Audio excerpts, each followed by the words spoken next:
Welcome to TWitWoW, the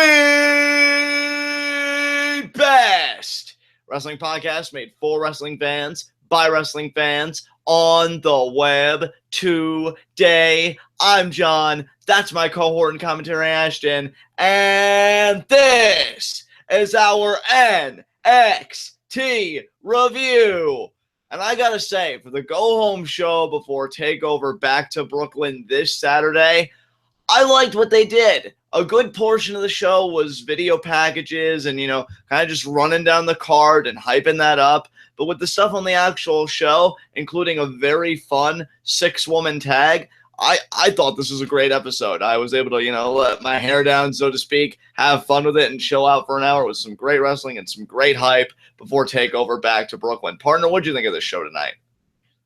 Well, I think calling this a great episode might be a little bit on the hyperbolic side, but it was definitely more enjoyable than most episodes that are like this because, you have these, let's not actually do anything new. Let's just hype up the pay-per-view episodes. And those always annoy me because it's like you're wasting an entire week's worth of programming just to kind of hype up this one show. And even though I can understand that, kind of like with a go-home show, you want to promote your big kind of live special pay-per-view type shows. But at the same time, it's still a television show and you still want to actually put on content. The stuff that they did do tonight was great. I really loved the 6-woman tag match, like you mentioned. I loved the exclusive interview with Nakamura and Joe. That was an amazing segment. And I will say, I didn't hate the Itami Ali match at the beginning. And I'll also add that I thought that Billie Kay, being one of very few people to actually show up for this, that weren't just getting hyped for the live special, was actually really cool to see as well. She's awesome. I personally thought that this NXT hit a good balance between, promoting the actual television product and hyping the back to Brooklyn card. But with that said, let's get right into our first segment, Heat of the Night. I've got no heats of the night tonight, no nitpicks. I am just all systems go, all hyped up for TakeOver back to Brooklyn this Saturday. And yeah, this show's good by me. So what about you? Do you have any heats of the night tonight? No, sir. I mean, if I had any nitpicks, it would be just that they spent so much time showing video packages to hype up the show rather than actually creating new content to hype up the show. But that's kind of like to be expected at this point. And even though I do think that they could have done better and been more creative about it, I don't really feel like it's complaining about something as simple as that. Right. So with that said, let us get right into our NXT review. And partner, how do we open this baby up? We open this baby up with a match. Hideo Itami versus Mustafa Ali. I liked Mustafa Ali here. See, these are the kinds of matches that I think, and this is the second time I've used this word already, that sweet spot. It wasn't an outright squash. You got to see a little bit from Ali, but at the end of the day, you knew who this match was really about. That was Hideo Itami. The particular spot from Mustafa Ali I liked is when Hideo was kind of coming in, but he got caught in the neck breaker, back inside the ring. That I thought was really well done by Ali. Shinsuke's reconnecting with the crowd. I think they're really happy to see him. They're happy to see him go to work. And the highlight of this match was the one fan shouting when Hideo was back on offense and he had a flurry of strikes, "Finish him!" And Hideo did. Of a Busaiku knee kick, which was preceded by the shotgun drop kick. So Hideo's still looking very dominant. Honestly, I can't wait for him to get in an actual program. Now, whether he confronts Joe head on and we do kind of what I think you've been wanting to do and just get him and Joe in a ring together and do it, or whether they're going to slowly build him up, have them go through a kind of gauntlet of contenders, kind of like what they did with Bayley most recently, remains to be seen. But I'm just glad to see that Shinsuke's back in the fold. Hideo's back in the fold. Yeah, that's another thing I was kind of disappointed by, was that we didn't get some kind of an announcement of a Hideo match that would be happening in Brooklyn. Definitely disappointed by that, just because he was injured during the last Brooklyn, and it'd be nice for him to kind of see what kind of response he can get from that kind of crowd now, Yeah, what I would love to see them do, because he's been left off this card, I would love to see him confront the winner of Joe versus Nakamura, which I'm presuming here in my hypothetical it would be Joe, so you have that clearly defined heel, and then Hideo would come out and just get in Joe's face, and that's how you close Brooklyn. So you close one chapter only to start another. I think that'd be a great way to punctuate back to Brooklyn, but that's just me. So we'll see what they do with it. Yeah, I mean that wouldn't disappoint me by any means. Still, I feel it's weird. I feel like Hideo has kind of missed out on an entire era of NXT, you know, because really, if you think about it, TakeOver Brooklyn last year really did kind of feel like the beginning of an era. And it was kind of from then up until the WWE draft happened and we lost, you know, Alpha and Balor and all those people. That kind of feels like an era of NXT, and it's over now, and Hideo missed the entire thing. Yeah. And I think commentary, you know, to their credit and kind of building Hideo's story and, you know, building him back up have said he's just been out of the game for so long. He was out over a year. You know, that's a long time in wrestling time. So much happens. Yeah. Guys take your spot and lose their spot respectively, and just, you know, card shift, people stock rise and fall. It's crazy. And so for Hideo to get back in the mix with this era, I think it's an interesting story. And I hope, and I think they teased it in his first match back. I hope, though, that they play up the angle. Oh, who took out Hideo? And, you know, I know Corey Graves kind of shot it down. Oh, Hideo doesn't even remember. I hope they bring it back and it is revealed to be Joe, because weren't you the one that pointed out the smoking gun that Joe debuted the same night that Hideo got taken out? Correct. So that all coincided. Yeah, there's your story right there. And that not only gets Hideo back in the fold, I think, more easily, it really creates a great story for him to hunt the NXT championship. So I really hope they pull the trigger on that, because otherwise, I'm not saying they can't build Hideo otherwise, but I think the best way to get him back into the fold and make him feel more seamless in this new era is with a story like that. So we'll see what they do with it. Yeah, man, exactly. So this whole thing has been very interesting. I liked Mustafa Ali. I know you kind of talked about him a little bit earlier. I really enjoyed his match with Lince Dorado in the CWC. He didn't really get to show as much here, which isn't super surprising given who he was going against. But still, I like that he's getting an opportunity. I popped when he came out, and I hope that we see more of him in the near future. Completely agree with you. But with that said, I think we can move on. Okay. Well, the next thing that happened was a bunch of video packages, actually. We got the Bobby Roode, Cien Almas video package, and then the Asuka Bailey video package. And then we got this long video package with that one song that of Mice and Men made specifically for NXT, featuring, you know, Dash and Dawson and Ciampa and Gargano and Austin Aries and No Way Jose. And then the second time already tonight, we featured Roode and Almas. So lots of video packages just highlighting different matches that are going to be happening on Saturday. And remember, ladies and gentlemen, to tune in tomorrow at 8 p.m. when we do our NXT TakeOver Brooklyn 2 preview and predictions. Yes, I'm so excited to be doing those preview and predictions. You and I always have great conversations. And I do feel like our TakeOver special discussions sometimes get a bit more in-depth than our main roster pay-per-view discussions. So I'm excited to see what we got to say about Joe Nakamura. You know, all those matches should be a really fun time. But yeah, like you said, it was a slew of video packages, really just hyping up the undercard and everything. Bailey and Asuka's video package I liked, but the funny thing was I watched it on WWE's YouTube channel because it was already up. So this is kind of my second time seeing it. And yeah, I thought it was very well put together. And yeah, I mean, good stuff. But like you said, it's really just promotion, so not really much to say here. And just to clarify, because I know that we have fans in a bunch of different time zones, when I say 8 p.m., it's Eastern time. So so you don't need to worry about doing the math in your head. I'll help you out. That would be, I believe, 8 p.m. Eastern time. That would be 5 o'clock Pacific. I think 1 a.m. maybe? Yeah, 1 a.m. UK time. I'm sorry for those of you in the UK.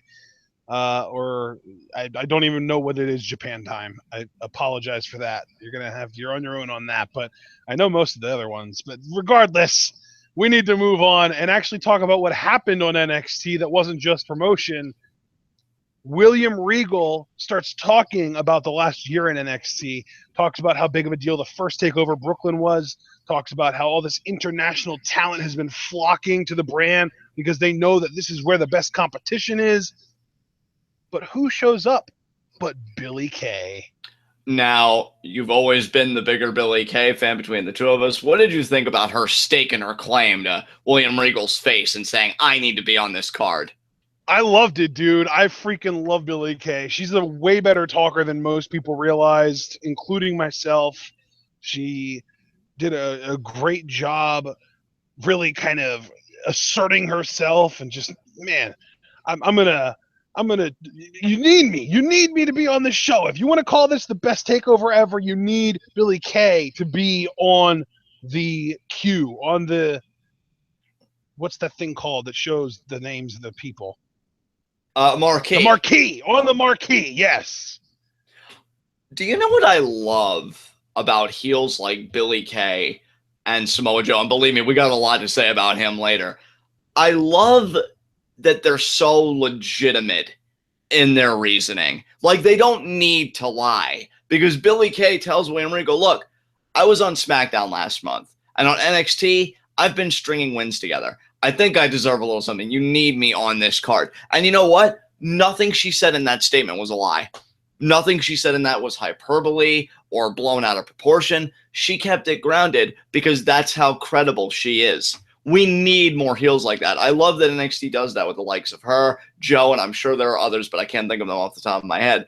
That's refreshing. That a heel doesn't have to go and say, "Oh, well, I'm a god," or "I'm this." No, just tell us what you've done lately, and that's what Billie Kay did. And then we get to my favorite part of the segment because Regal's like, you're right. How can we fix this situation?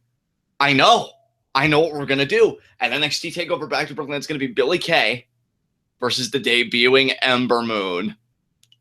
Yes. This match is going to be so much fun. I even tweeted out, which Ember Moon liked and retweeted, thank you, Ember Moon, that Billie Kay is going to be a worthy sacrifice upon the altar of the goddess. This is going to be amazing. I can't freaking wait. Sigh all you want. It's happening. How ecstatic did you get when you realized that one of my favorites was going to be jobbing to your single favorite at next TakeOver? I'll be honest, given how much I crashed and burned with the KO for Money in the Bank controversy, I took a really perverse pleasure in it. Like, it was glorious. I could tell just from your voice when you were talking about Regal making this announcement that you really were just over the Ember Moon listening to this. I saw, you know what, dude? Plus 10. I mean, it was cheesy as hell, but you pulled it off. Holy crap. Yeah, man. I mean, but in all seriousness, like, Billie Kay is so talented. And here's the thing, too. I'm going to say the same thing about her that I think I've said about Ty Dillinger in the past. I hope that she isn't just getting built up so she could put other people over. Like, I still want her to do her own thing. And I really hope that these women get a sufficient amount of time. I want them to get the equivalent of what Andrade Cien Almas and Ty Dillinger got at their takeover. I believe that was what, takeover Dallas or takeover the end, I think it was. Was it? I believe it was takeover the end. Yeah, I guess it was, wasn't it? Damn. I'm so off on my timelines. Dude, I try and stay together because I so badly all the time want to mix up takeover the end in Dallas. It's crazy. But yeah, I want them to get a similar amount of time. I think they could have a great match, and it would help both of them because if you go out and you have a match with sufficient time, it really makes Billie Kay look credible, even in a loss, and it's more than an exhibition match for Ember Moon. Like, you're able to tell a story and foster that connection right away. So I don't see how it's to anybody's detriment if you let these two women go out there and do their thing. So I'm really looking forward to it. Yeah, John, it's kind of funny because the more I think about it, her name is Ember Moon, right? Yes. It's like Robin Hood look, right? Yeah, it's funny because I see her entrance attire and I just get this strong Mortal Kombat vibe, dude. Like, she should be running with Katana and Melina and Jade and all those people. Like, that's just the vibe I get. Shout out to anybody that knows Mortal Kombat and appreciates the reference. I know you do, but I don't know if anybody else does. Okay, so, you and I have played in the past a game called Brawlhalla, right? Yeah. Well, in Brawlhalla, one of the characters that has actually been added since, I'm pretty sure since you stopped playing, name is Ember, and this is what she looks like. I sent you a link in the Google Hangout chat. I want you to click on that. That is what the Ember character in Brawlhalla looks like. That's actually one specific skin that I just thought looked more like Ember Moon. I'm going to also paste a link to this image in the chat so that people can see what I'm talking about when I say this. Now, tell me that doesn't look like Ember Moon's inspiration for her attire. If that is, I love her even more because it shows that she's a gamer and possibly a nerd. And of course, I always use that term in an affectionate sense for the uninitiated. And that's just amazing to me. Like, yes, if that's true. That's incredible, dude. Did you click on the picture and look at it? I did. And yeah, the resemblance is striking, dude, without question. Like, she's got the mask over her face. She's got the hood with her hair sticking out of it. Like, it's kind of, I don't know. I think that's a little bit too strong of a resemblance to be a coincidence. I'd have to agree with you. I mean, yeah, the resemblance definitely is very strong. I'm just super freaking pumped. And yeah, I can't wait, dude. Yeah, she's awesome, though. I'm looking forward to seeing what she can do in the ring. I've seen her finisher, but I've never seen an Ember Moon, a.k.a. Athena, match from beginning to end. I'm the more initiated between the two, and that's another great thing, too. Like, I've been telling people, like, I am so big on her that I even went out of my way to do independent research, and you're normally the researcher between the two of us. I've seen at least 5 matches, so Takeover Back to Brooklyn will be my 6th. So, wow. Okay. Yeah, that'll be fun. Anyway, so as we've established, Ember Moon versus Billie Kay was set in stone by Regal, and then we got our second match of the night, and I guess technically our main event match of the night, a 6-woman tag match: Liv Morgan, Carmella, and Nikki Glencross versus Daria Baronato, Mandy Rose, and Alexa Bliss. Ashton, what did you think about this? I wanted you to take this match first because I have stuff that I want to say, of course, but I want to know if there were any standouts to you. Did you like the booking of the match? Just like give your overall thoughts on this thing. Walk us through it. Okay, all right. I'm actually glad you're letting me do this because I have opinions. Yes.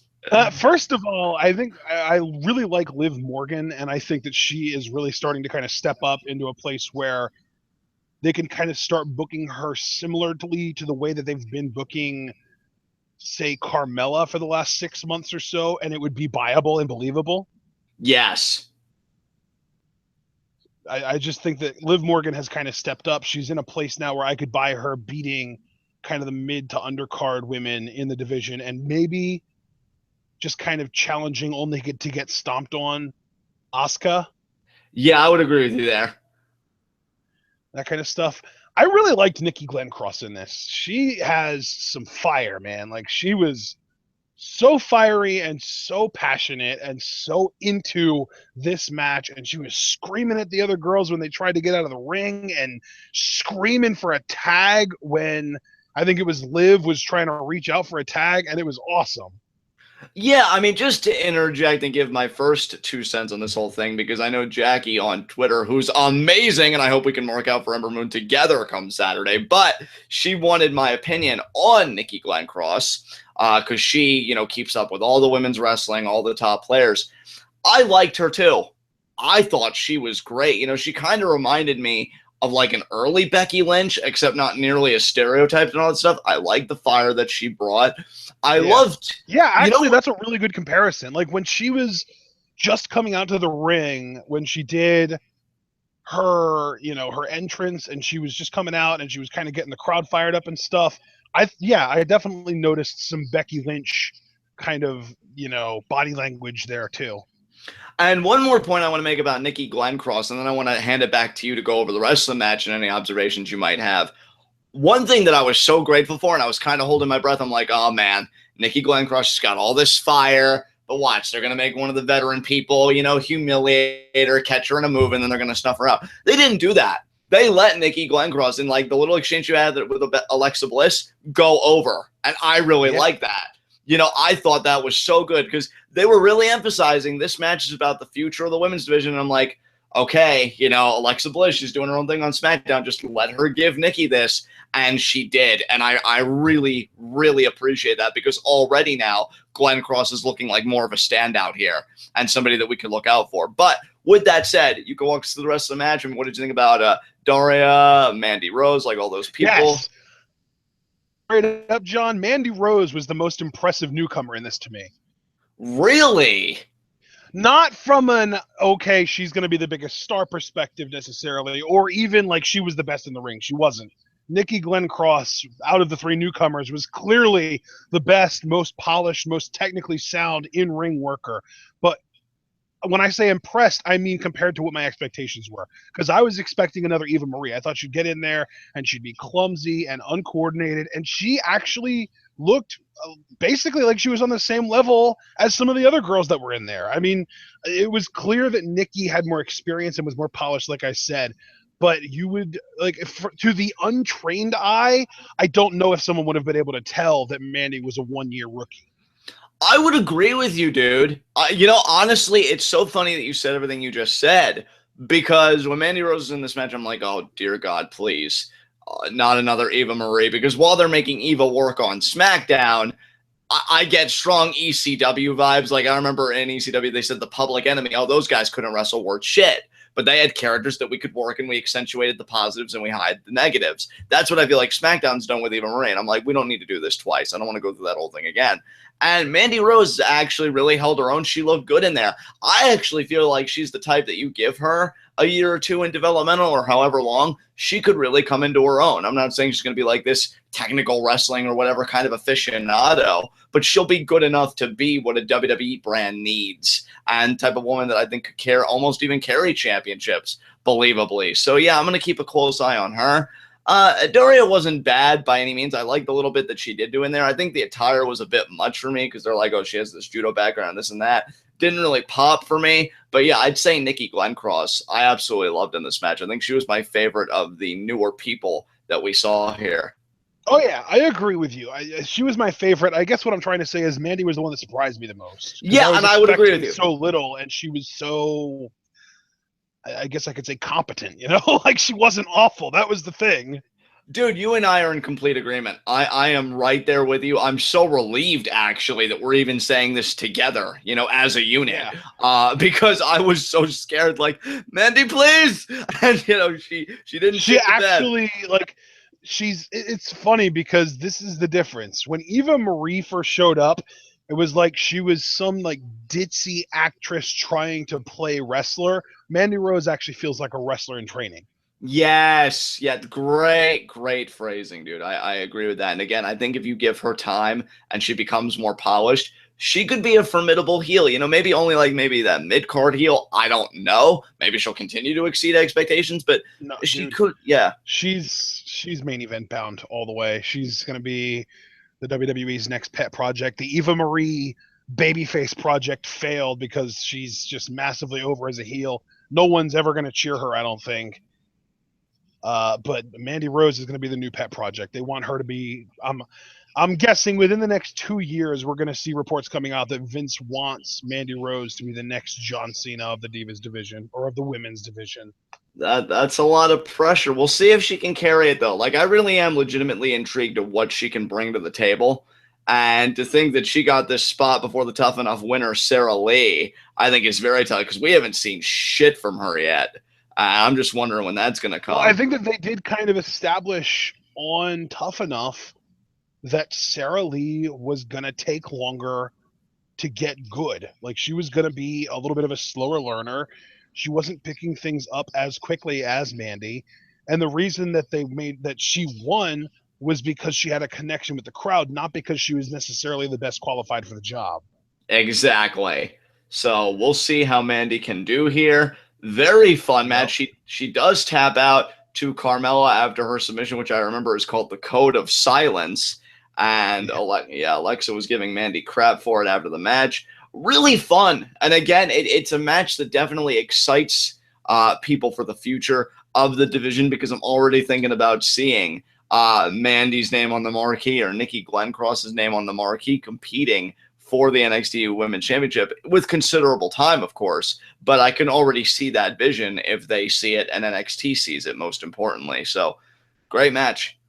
So the only person we haven't really talked about yet is Daria Baronato, and I thought that she did a good job, but I think that my disconnect was you're an MMA fighter and you had a body scissors and a sleeper locked in for like 2 minutes and you didn't get someone to pass out or tap out. Yeah, you know something to me, and I don't mean this to denigrate her in any way.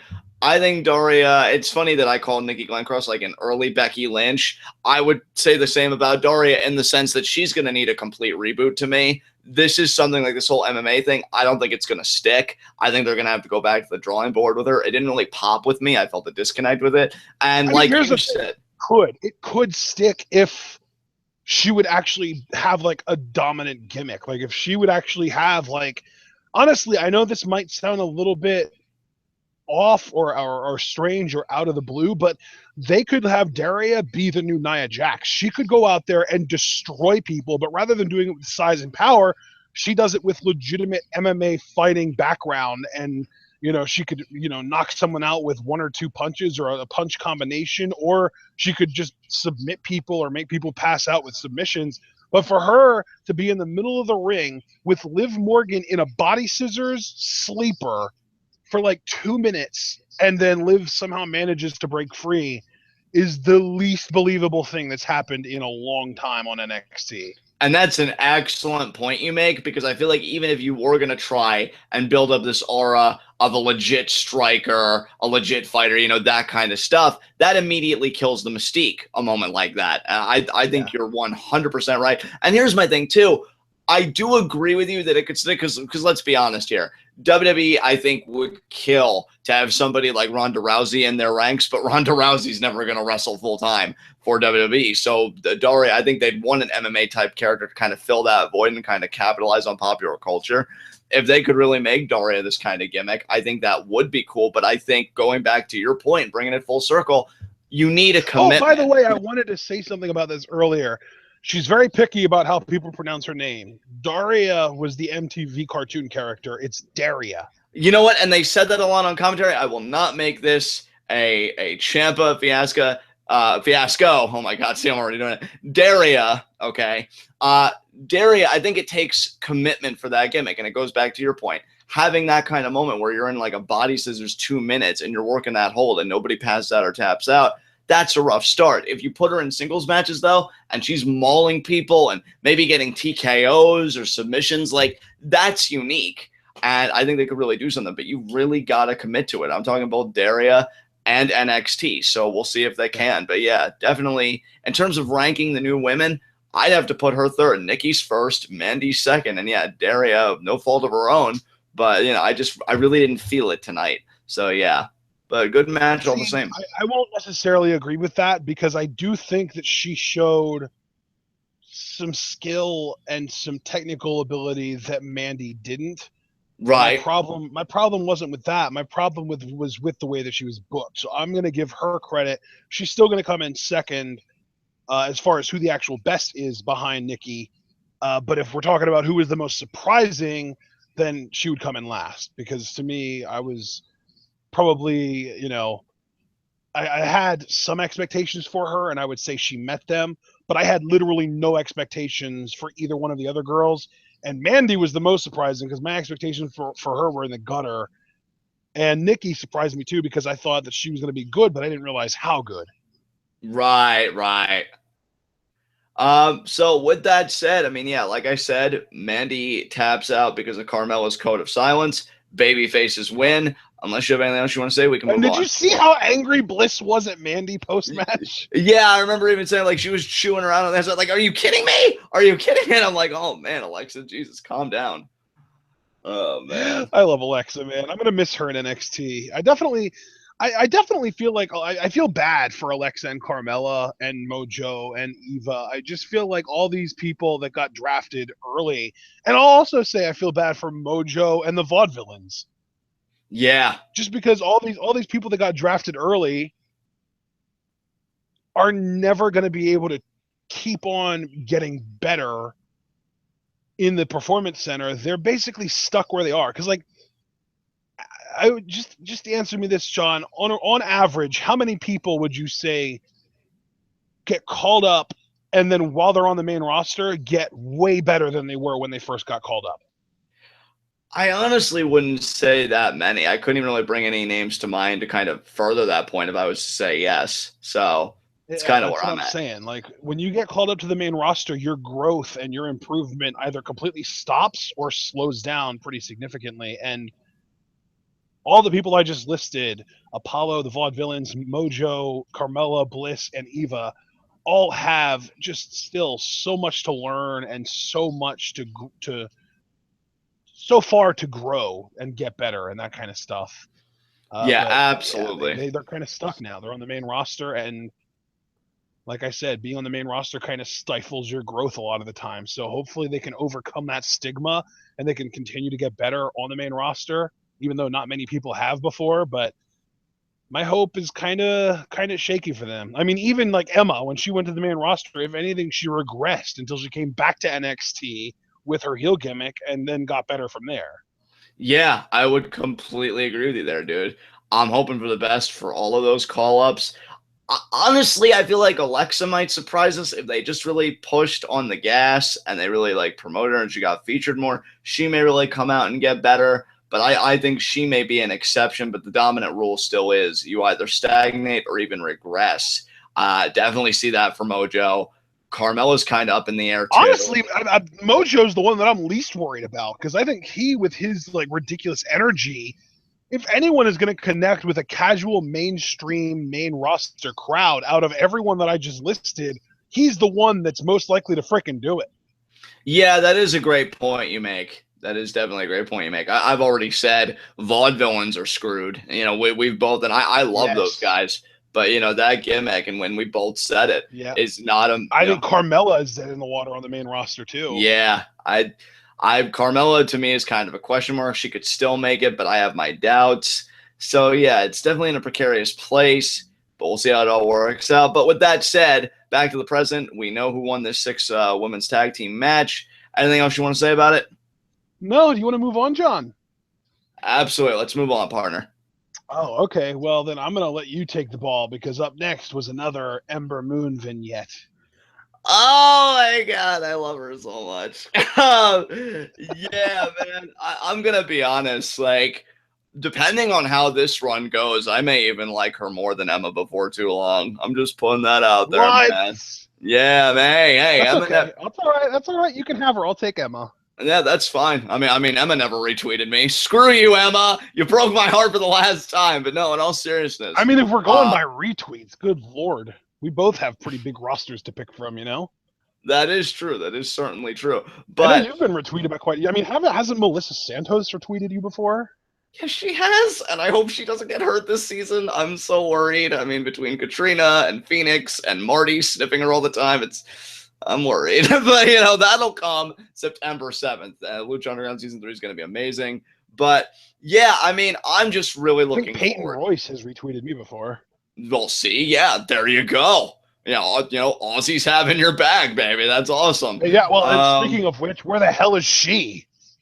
Yeah, really. I want to see her get promoted, damn it. I mean, it's great that Billie Kay's getting a push. We need that matching set. We said Billie Kay and Peyton Royce. So get on it, NXT. Ember Moon, though, man. I love it. I love the vibe of the vignettes. I must have watched, like, her most recent one before tonight over and over again on the YouTube channel because I just love the music and I love the narrator. The prophecy of fire.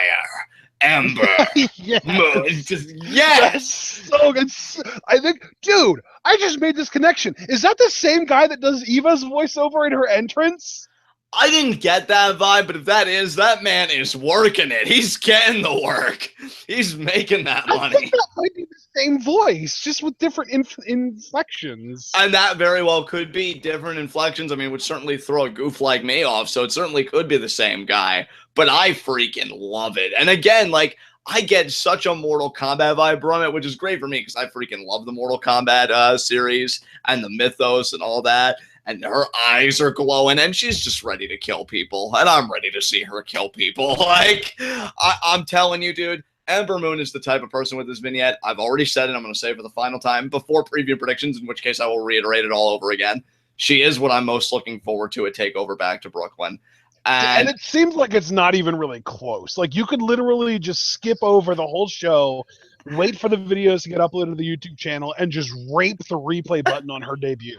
You're damn right. You could see this guy knows people. This is why we work. He knows. But I'm looking at Billie Kay, and while I love her, and I hope again that her push continues, and I don't want to see her just go all the way back down to square one, I'm looking at Billie Kay. I'm seeing Asuka. That's all I'm thinking about is Ember Moon versus Asuka for the first time that we get to see it, because they have been working together on live events. They worked one show. I think it was Sacramento, maybe. I forget where it was. Got a standing ovation afterwards. So those two women, have chemistry. They're going to tear the house down. That's all I'm freaking thinking about, dude, his debut. And then however long it takes until William Regal, is just like, oh, Ember Moon, you're going to be facing Asuka at NXT TakeOver, whatever. So, yeah, that's all I'm thinking about, but I can't fucking wait for this debut. I am so turned up.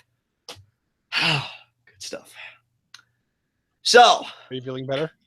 Damn right I am. So, since you were gracious enough to give that to me, is our interview segment next? Because I really wanted to hear your thoughts on all that and give you the ball on that. Kind of. Because first, we did have Corey Graves and Tom Phillips really just kind of retracing the entire Brooklyn card, but that's really all that happened between this and the interview. Yes. Okay. So again, since you were gracious enough to give me Ember Moon, I want to give you, because I know you've been loving Shinsuke and NXT, and I know you really want him on the main roster. What did you think about this interview segment? I love Shinsuke Nakamura so much. Absolutely. So how did you? So different. He's so off center. He's so just. I love it, man. Like the dude just shows up. And did you see the outfit he was wearing? Like, nobody on the planet can pull that off, but he does. I don't know how, but god damn it, he's Shinsuke Nakamura, and he can pull off whatever the hell he wants to. You know what, dude?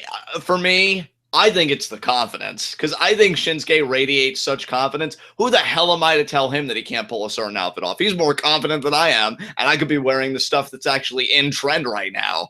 But I think that's what it is. He has this confidence that just radiates off of him. And one of my favorite things about Shinsuke, and then I really want to hear like what you thought about Joe's side and just the whole atmosphere of the interview segment. I love that Shinsuke kind of subverts convention, because like that one question, oh, Joe, do you respect Shinsuke? Yeah, sure, I respect Shinsuke. I respect what he's done. I don't know if I respect him so much as the person anymore. And then Shinsuke's like, oh, really? Really? And then when Byron's like, oh, Shinsuke, do you respect Joe? He's just like, yes. And then he leans in. I do. It's like, is that supposed to be menacing? What? Like, I love it. Well, I mean, what did you think about all that? Has there ever been a more intimidating way for someone to tell someone else that they respect them? No, never. Never.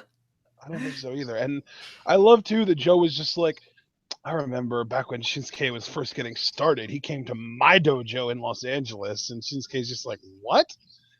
And he came, yeah, you remember when you came to my No, I don't remember that. I couldn't even tell if Joe was trying to be an over egotistical dick or if Nakamura was just being cheeky. Yeah, and you know what? Whatever either guy was trying to be, it freaking works. Because to me, the story here, Joe is like, I don't even mean in like a narcissistic way. He's so into himself and takes himself so seriously. Yes. And Shinsuke's just like, yeah, whatever, man. Like, he's like, but in a good way. He even said, calm is a part of my style. Exactly. But here's the thing. Shinsuke, and this is where I've always, like, I liked RVD, but I think Shinsuke does calm and chill so much better than RVD does, because it's not a caricature. It seems like a legitimate psychological tactic. Because when RVD does it, it's chill, man. There's no need to get all worked up. And it's all like fake and overdone. And the funny thing is, like, it's not even fake. Like, I say fake because it comes off as fake, but that's actually how RVD talks. Oh With yeah. Nakamura, he's just like, hey man, calm down. You don't need to do all this stuff. It's all right. Calm down, relax. And I love it because continuing with the RVD Shinsuke parallel, even though again I think Shinsuke is vastly superior, the only time that RVD is kind of like calm, like, hey, whatever, dude, it's cool, because when your Rob Van Dam was Triple H. Because, like, dude, you're really good at spitting water. And he just got him so worked up. Like, how dare he? Does he not know who I am? I'm Triple H. Rah, rah, rah, rah. And not enough. The game. But does he not know who I am? But it's just, that's so good. I'm Triple H. I will never get tired of that shit, man. But with Shinsuke, he takes it to another level. He played Got Your Nose with the NXT champion last week. Yeah. Like, I love that shit, dude. Oh, and also, I did a little bit of research before we began recording today. Ooh. And as it turns out, Nakamura only started wrestling 3 years after Joe. So I highly doubt Joe had a dojo while Nakamura was still in his young boy learning phase. Exactly. You Joe, liar. You fibber.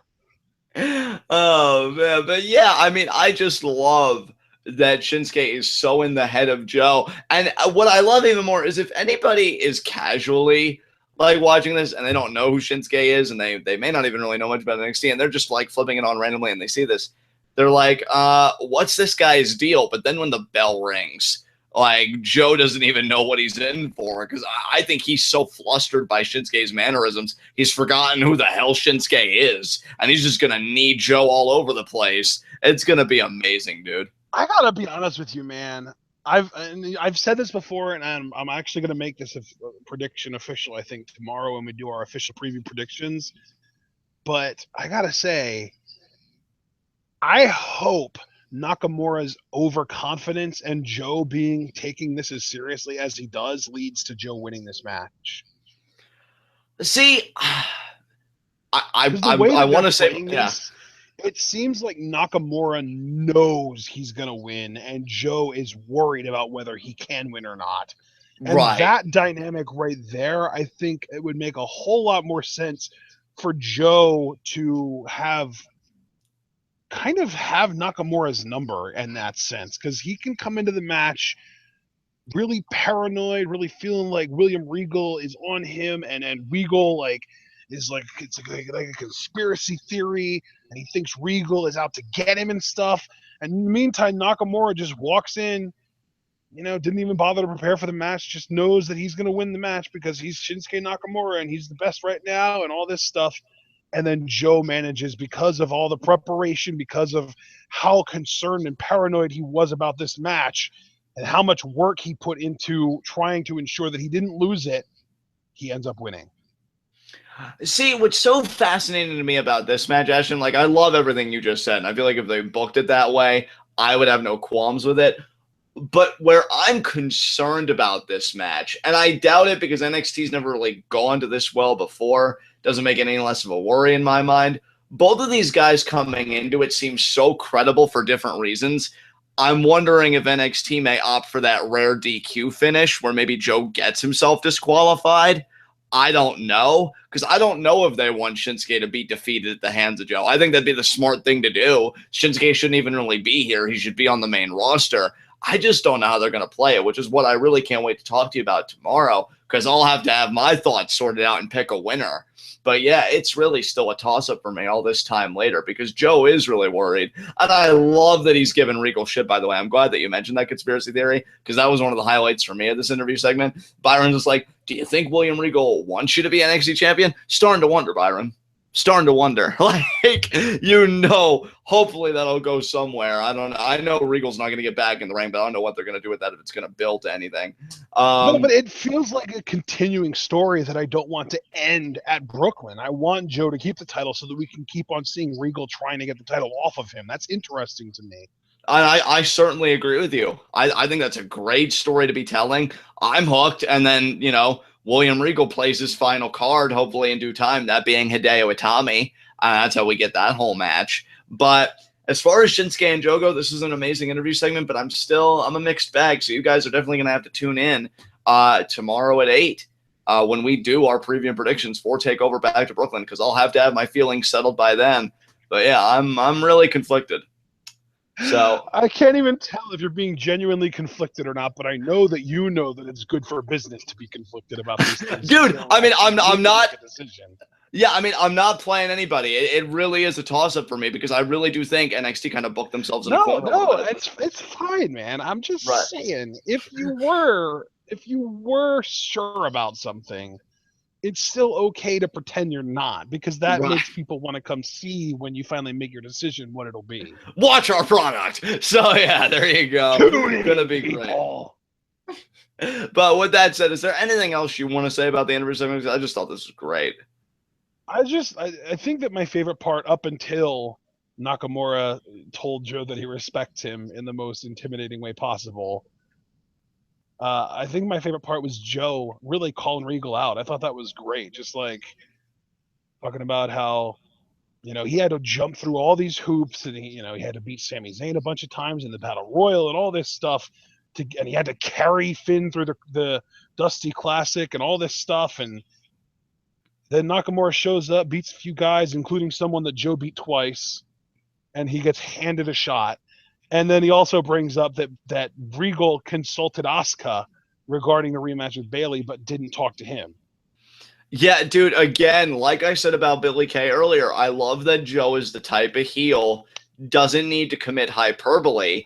Everything he said, even if it's just like in his own mind, is true. Like, he was a really dominant part of the Dusty Rhodes Tag Team Classic. William Regal explicitly said to Bayley, oh, I have to go consult Asuka. Like, all this stuff.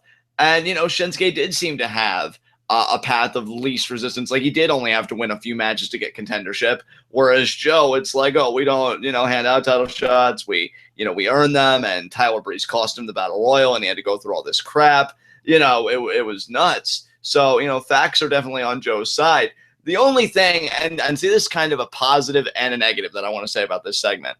It was a little too abrupt for me, maybe just because I really wasn't ready for it, and then NXT just ends, and it was, they seem to be about to come to blows. But on that point, where Shinsuke and Joe have done better than both the main roster championship programs, Balor and Rollins, and Ziggler and Ambrose, Shinsuke and Joe have had very little physical contact. I mean, again, got your nose, I think, was the height of it. Nobody has really physically assaulted the other guy. I like that. Leave something for the pay-per-view. Leave something for the imagination.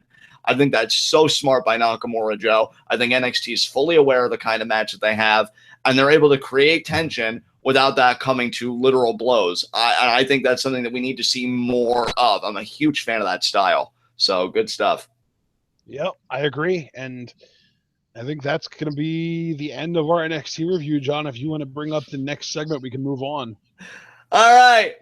High spots and low shots. And because I'm in such a giddy mood today, my honorary low shot is Billy Kay. Because you have no idea what you asked for at TakeOver Back to Brooklyn this Saturday. So you're going to be a worthwhile sacrifice upon the altar of the wrestling goddess Ember Moon. But you're just my honorary low shot because it's certainly a bad night, so much as it is a bad decision. My actual low shot, now let's see what we're going to do here. You know what? My low shot is going to be Mandy, because while she exceeded both of our expectations, she wasn't able to go high enough to actually attain victory. She ate the submission loss thanks to Carmella's Code of Silence. So Mandy is my low shot. Well, I mean, with that being said, I think my low shot is going to have to be I forgot his name. Mustafa Ali.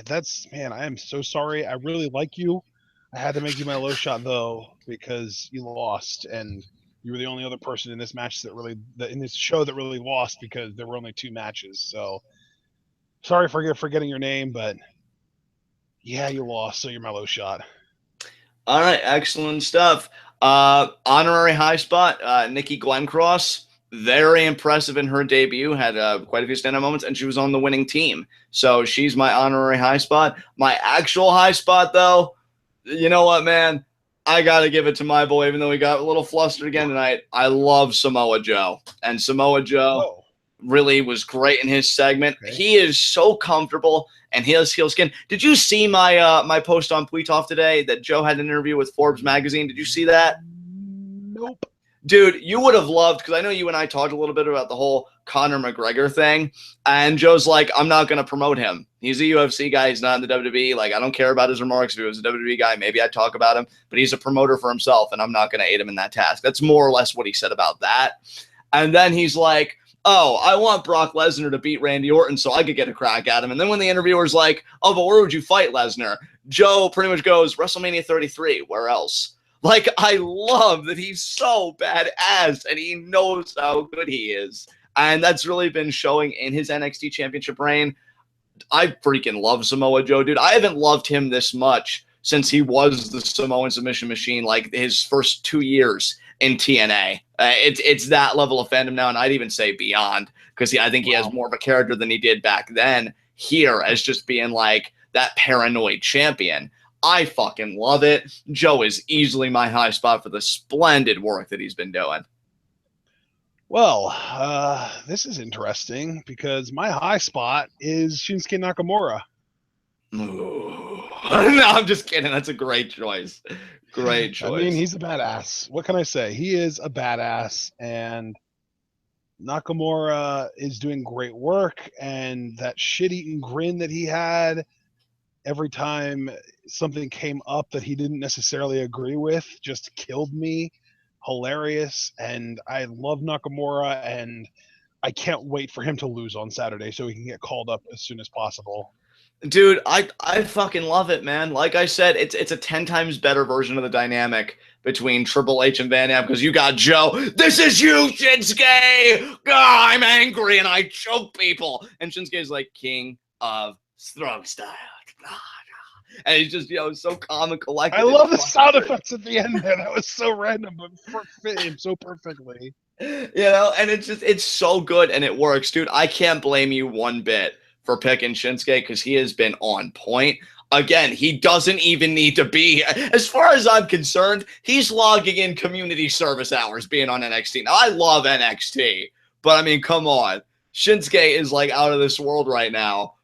He's going to dominate. I think it's a great choice. Fun episode of NXT, and even more fun TWitWoW. Do you have anything else you want to say about NXT tonight? No, sir, I don't. Let's close this baby out and get ready for some CWC action. Oh, yes! All right, guys. This has been NXT. This has been TWitWoW, the best wrestling podcast made for wrestling fans, by wrestling fans, on the web today. I'm John. That's my cohort and commentary Ashton. Guys, be sure to comment, subscribe, and like this video. When you like, it messes with YouTube's algorithm so that our video's at the top. Now, I'm going to confess something to all of you. I fucking hated math as a kid. So let's shove it up Matt's ass. Let's get this video at the top of the search list. Do it against math, people. Like the video. Also, because I said to comment down below, partner, what question do you have for our subscribers this week? Well, we got 3 new characters on the NXT product this week. We got Nikki Glencross, Daria Baronato. How do I keep getting that name wrong? Daria Baronato. Got her first name right, but not her last name. And Mandy Rose. So I want you guys to tell me where you think these 3 characters should go over the next few months. That's an excellent question. Take the 3 characters. I'll do my best. You do very well, sir. Take the 3 characters, put them on a trajectory. Where do you see them all going? So, talk to us. Now, guys, you already know all the stuff to check out thanks to the fantastic backgrounds that my core and commentary here makes. What you may not know, though, is to submit questions for our Q&A. Now, we do a Q&A last Friday of every month. We had an inaugural Q&A. I thought it was great. Things were popping. The questions were just awesome. Questions for Ashton, questions for myself. Hell, questions even for my persona, Johnny Scumbag. But I did see those tweets, those Facebook posts. Man, TWitWoW so awesome and cute, but I didn't get to submit any, questions for the Q&A. Well, that's why I'm going to come up here, end of every review, end of everything that we do, that I do the outro of, and remind you guys, submit your questions. Twitter, YouTube, Reddit, Facebook, the mediums. Get on it. You're permitted 5 questions per Q&A. We've already got a nice round of questions. We've exceeded the count of the inaugural Q&A, which is awesome, but there is still plenty of time to get your questions in if you have any. With that said, guys, you heard what my cohort and commentary just said. You're going to be able to join us again in a little bit for live reactions to the Cruiserweight Classic, Episode 6, as we continue to round out the final 8. And until then, tune in and peace out.